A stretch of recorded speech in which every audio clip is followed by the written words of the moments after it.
नमस्कार। राजनीतिक घटना चक्र पर मैं कुछ अपना चिंतन जो दर्शन है उस पर अभिव्यक्त करने का प्रयास करूँगा कि अभी संसद का सत्र का पहला ही दिन था। उपराष्ट्रपति धनखड़ जी को इस्तीफ़ा देना पड़ा। कारण क्या है ये तो कयास ही लगाए जा रहे हैं।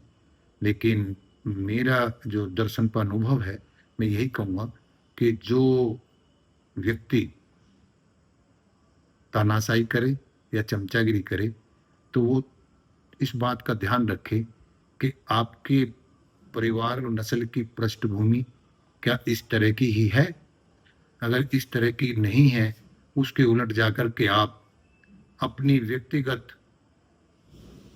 स्वार्थ पूर्ति के लिए अगर आप झुक रहे हैं और आपके इर्द-गिर्द उस झुकने से मिले हुए लाभ से लाभ ले रहे हैं, ऐसे समर्थकों से घिरे हुए हैं, ऐसे तानाशाही के सलाहकार और हाँ में हाँ मिलाने वाले जो लाभ ले रहे हैं, वे सब इस दर्शन से विचार करें कि दोनों ही व्यक्तित्व दुधारू तलवार पर चलते हैं।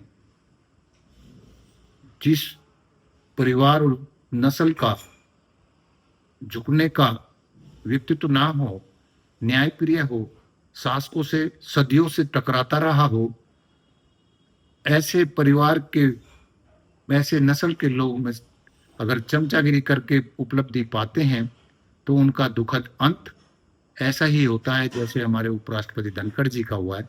क्योंकि इनकी आत्मा और विवेक तब नहीं जागा जब किसान आंदोलन था, तब नहीं जागा जब हमारी पहलवान बेटियां जो विश्व में भारत का नाम कर रही थी, उनका अपमान हो रहा था, तब ये शांत रहे। जब इनकी मिमिक्री हुई तो इन्हें समाज भी याद आया और पद भी याद आया। तो ये सब बातें मैं इसलिए बोल रहा हूँ कि जो ऐसे लोगों के समर्थक हैं या मानसिक गुलाम है, तो वे विचार कर लें कि हम ऐसे लोगों के अंधभक्त ना बने।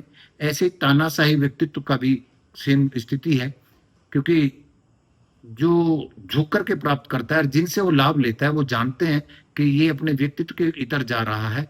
जब इसको हम जब चाहे जब तोड़ मरोड़ देंगे, क्योंकि जिस पृष्ठभूमि से है उस लोगों की ऐसी पृष्ठभूमि नहीं है, उनकी अंदर से जो नाराजगी है वो इनको साथ नहीं देगी। लेकिन फिर भी मैं अपने समाज से अपील करूंगा, किसान वर्ग से अपील करूंगा कि इस समय की सरकार अपमान करने पर तुली हुई है। उनका विवेक जब जागा, ठीक है, किस लिए जागा वो भी वो जाने। लेकिन इस तरह की इंसल्ट करना कि मकान में नजरबंद कर देना, ऑफिस को सील कर देना, रसोइये को वहां से चला जाना, खाना बताते हैं बाहर से मंगा रहे हैं, तो ये सब जो भ्रम है या अफवाह है या सच्चाई है, ये हमारे समाज के नेताओं को, जो सामाजिक नेता झंडेदार हैं, जो फोटो खिंचवाते हैं इन सब के सत्ता के साथ जाकर के, और जो विपक्ष है उनको वहां उनके आवास पे जाकर सही स्थिति का अवगत कराना चाहिए। वो पता चलेगा जब वे वहां जाएंगे। तो अभी तक वहां कोई जाने का साहस नहीं कर रहा। तो आप अगर सच में समाज भी आहत है और विपक्ष भी इस बात से खिन्न है, तो उनको भी इस बात में लाभ ही मिलेगा अगर वे सच्चाई उजागर करेंगे। तो ऐसे ही तानाशाही की मैं बता रहा हूँ दुधारी तलवार, उनको भी जिन सलाहकारों के द्वारा और जिन चमचों के द्वारा वो अपनी तानाशाही से उपलब्धि प्राप्त करने में सब कुछ मानवता और इंसानियत भूल जाते हैं, तो उनका अंत भी दुखद ही होता है। चाहे हिटलर हो, ऐसे बहुत तानाशाह, ऐसे बहुत चमचे हैं जिनका दुखद अंत हुआ है। तो मुझे तो, क्योंकि हम लोग मेमोरी शॉर्ट है और हम धर्म और राष्ट्रवाद के नशे में हम ये भूल जाते हैं कि जो इस धर्म और राष्ट्रवाद की बात कर रहे हैं, वे सबसे ज्यादा अमानवता का दर्शन दे रहे हैं। जिन यूज एंड थ्रो की बात कर रहे हैं, जिनसे जितनी जरूरत है उतना उनका लाभ लेकर के ऐसी बेइज्जती कर रहे हैं, तो इस पर आप दर्शन लें। और ये जो राष्ट्रवाद और धर्मवाद की बात करके आपको अंधभक्त बना रहे हैं, तो वे अंधभक्त भी विचार कर लें कि ऐसे आपके समाज के हों या मानवीय समाज की भी बात करें या किसान समाज की बात करें, कि उनका कैसा अपमान वे लोग कर रहे हैं जिनसे कभी हमारे पुरखे दबे नहीं थे। इन्हीं शब्दों के साथ मैं यही कहूंगा कि पुनः विचार करें और दुधारी तलवार और इस चमचागिरी और तानाशाही का कभी सुखद अंत नहीं होता, दुखद होता है।